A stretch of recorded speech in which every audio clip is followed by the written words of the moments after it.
turn of events yesterday in college football.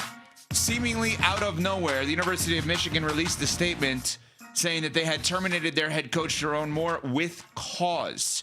There was, according to the statement, as you just heard there, an inappropriate relationship found with a staff member. Since then, we hear about the timeline was nuts. We hear about the termination, unfortunately, for all of those involved.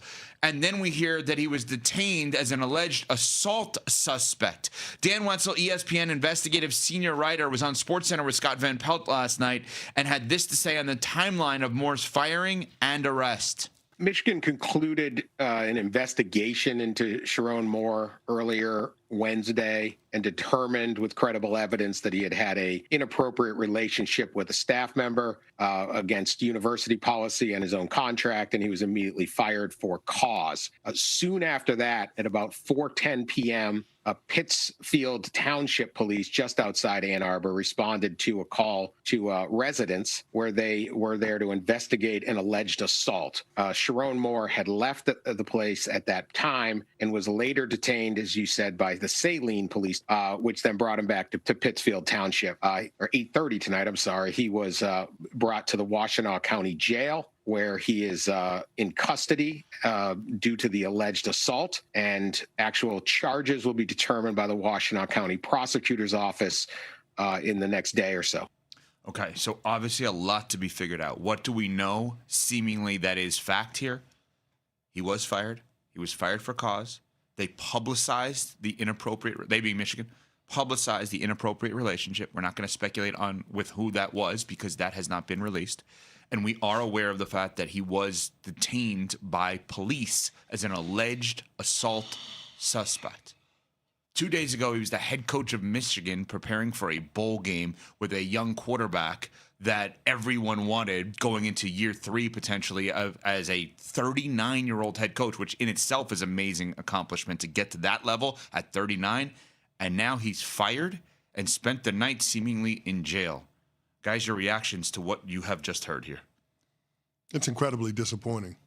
As somebody that roots for this program and roots for Sherrone Moore, or rooted for Sherrone Moore, somebody that was given the keys to a championship-winning program and in his first season guides the team to 8 wins, including a huge upset over the number 2 ranked Ohio State Buckeyes in the game. And he follows up that performance with a true freshman quarterback in Bryce Underwood and shepherding the team to 9 wins, a top 20 ranking, and a bowl game against Arch Manning and the Texas Longhorns. You felt like the program was on solid footing. And now the rug is being pulled out from under Michigan fans and, quite frankly, the Michigan players. Mm-hmm. And it's because of misconduct from Sherrone Moore. I am shocked that this is going down that way.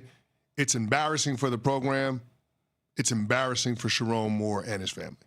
No doubt. There's obviously a lot of real-life residue to this that we don't really need to get into, but when you first hear that he was fired, when you first see that news come down, you're shocked because of the timing of it.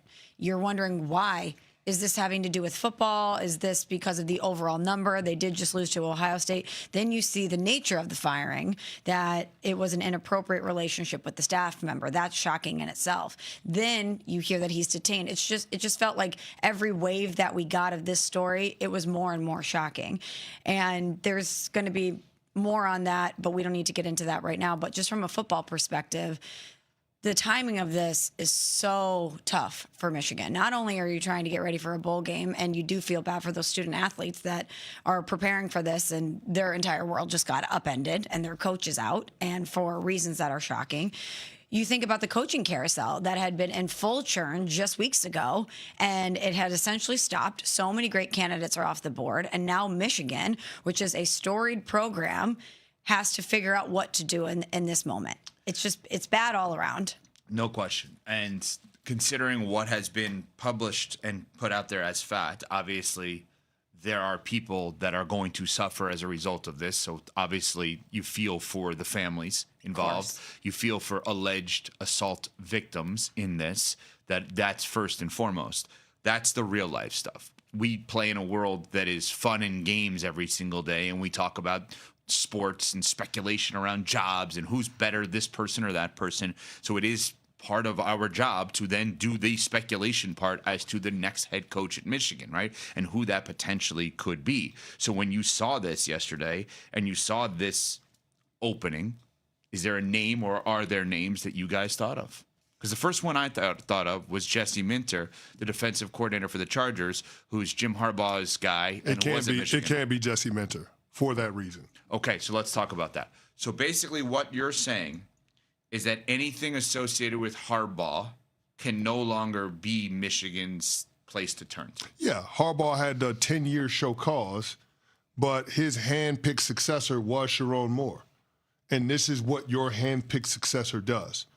So for as much respect as I have for some of those Harbaugh assistants, some that are still at Michigan, I don't know that I could go to the place of trying to replace Sherrone Moore with yet another Harbaugh disciple. It feels very much so like a burn it down to the ground when it comes to the Jim Harbaugh coaching tree in Michigan moving forward. So that eliminates everyone that he has influenced. So obviously, like, I think Jesse Minter is a hell of a coach. Right, you're not saying anything about him. I know he's going to get a job in the NFL this hiring cycle. I think he's a phenomenal coach. But like, for example, there is the head coach at Washington right now, Jed Fish, who was a Michigan assistant for a very short time under Harbaugh. He's never been known as a Harbaugh guy, but I just want to make your point clear. Not that you didn't, but further the point.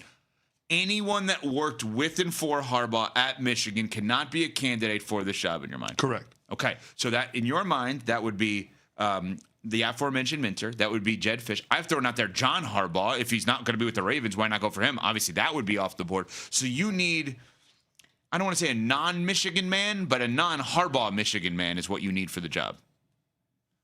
Are there other names? Well, my mind went to Tommy Rees, who was the offensive coordinator at Notre Dame. Again, at Alabama, Nick Saban handpicked him for that job. He has great... No Harbaugh ties? None that I know of. Right. He is the offensive coordinator right now of the Cleveland Browns. His name is obviously thrown out there a lot in these college football head coaching searches.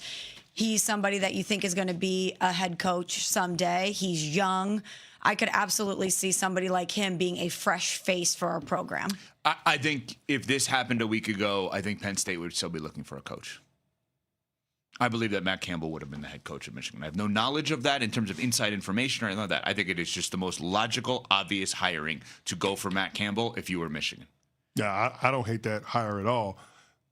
The person that I thought about, and I know that this individual, based on recent events, could be considered persona non grata just because of bad publicity and, quite frankly, a bad fit at his last stop. Brian Kelly. Because of Central Michigan ties. Brian Kelly won a MAC championship at Central Michigan. Brian Kelly won a Big East championship at Cincinnati. Brian Kelly had a hell of a run at Notre Dame. This is somebody that, from a cultural standpoint, fits the geographical footprint that Michigan is in. And so even though it was awful down at LSU, down at Baton Rouge, Brian Kelly still knows how to coach teams. Brian Kelly still knows how to coach quarterbacks. Last time I checked, you got an uber-talented kid that you invested a hell of a lot of NIL money in Bryce Underwood.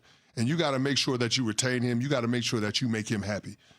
Well, Brian Kelly, based on his resume, has a lot of positive things to show Bryce Underwood. Now, it would be a tough sell to the Michigan fans. I'm not going to deny that. But in terms of somebody that understands how to run a big-time program that's not going to wilt under the pressure of taking a job like Michigan, which is one of the blue blood programs in college football, to me it just seems like a hire based on the timeline that makes a ton of sense. Because you got to have somebody installed before the portal opens up on January 2nd. That has to happen. You ain't got time to wait for anybody that's in the college football playoff. So you need to make a hire, and you need to make it now. To me, based on the available options, you could do far worse than Brian Kelly. Coming up, from one piece of stunning news to a stunning piece of audio that is very revealing from one of the most high-profile athletes in sports today. That, after Smalls has this from Venmo. That's right.